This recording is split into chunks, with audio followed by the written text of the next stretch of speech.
Who are these doping control officers? I mean, what do they do besides take piss and blood?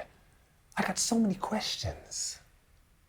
Well, here in Canada, the doping control organization is called the Canadian Centre of Ethics in Sport. And I was lucky enough to track down Jeremy Luke, the Senior Director of Sport Integrity at the CCES. We had a little chat. How could I become a drug tester? We have a call for opportunities at different points in time. You would undergo training that's provided by the organization. That's how long is the training? Training, it takes place the theoretical training takes place over about 3-4 days. You work your way. So within like 3 days, I can do the training, and then say within like maybe a month, I could be like a tester? I don't have the specific information in front of me, but I'm thinking a couple of months probably. And when you become a level 1 doping control officer, you would get to a point where you're able to go out and test an athlete without someone else coming with you. To start from the beginning, taking the course, and then becoming an actual tester that goes out and does like Olympic athletes and stuff like that. A couple months to get to level 1. Take me through the testing process. The doping control officer would arrive to test the athlete, and what they do when they arrive is they notify the athlete, which is a formal term for informing the athlete that they've been selected for doping control, ensuring the athlete understands their rights and responsibilities associated with the process. From that point forward, the athlete stays with the doping control officer so that the doping control officer can visually monitor them until the process is done. The athlete provides a urine sample that is a witnessed urine sample so that the doping control officer can attest that the sample came from the individual that it was supposed to come from. And when you say properly witnessing, the person, you're seeing the private part. You have to see the pee coming out. That's correct.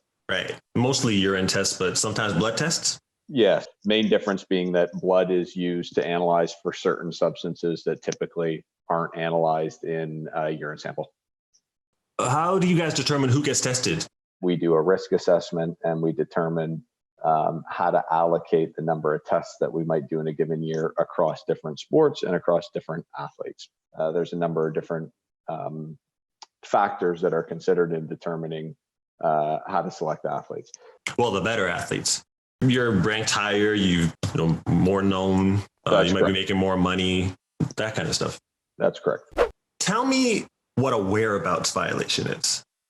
What can happen if an athlete either doesn't fill out the whereabouts information correctly or isn't in the location that they say that they're supposed to be 3 times in a rolling 12-month period, it can lead to an anti-doping rule violation.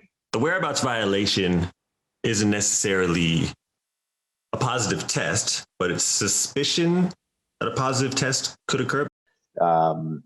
It's not a positive test, but the way the anti-doping rules are set up, and in order for unannounced, no-notice testing to work, anti-doping organizations need to know where athletes are. Otherwise, you can't find them.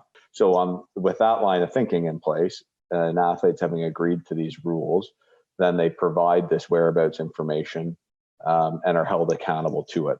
So if I was to break it down in the simplest terms, if you're not where you were when you said you were going to be, you're under more suspicion for being on something. So basically, we're going to punish you like you were on something, because if you weren't on something, you'd be there within that testing window like you said you were going to be. Yeah, I mean, I'd frame it a little differently. I'd say that athletes have certain responsibilities that flow to them under the anti-doping rules. And if they don't fulfill those responsibilities, they can be subject to an anti-doping rule violation. Oh, well, that kind of sounds like disobedience.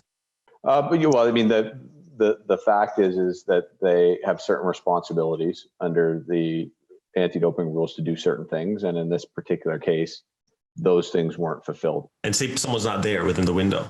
Is it within what testers do to call them or text them to be like, yo, we're here, you're not here? No, that's not a typical part of the approach that we take. We don't telephone people in advance and let them know we're coming. Oh, no, not in advance. I mean, like when you get there and they're not there.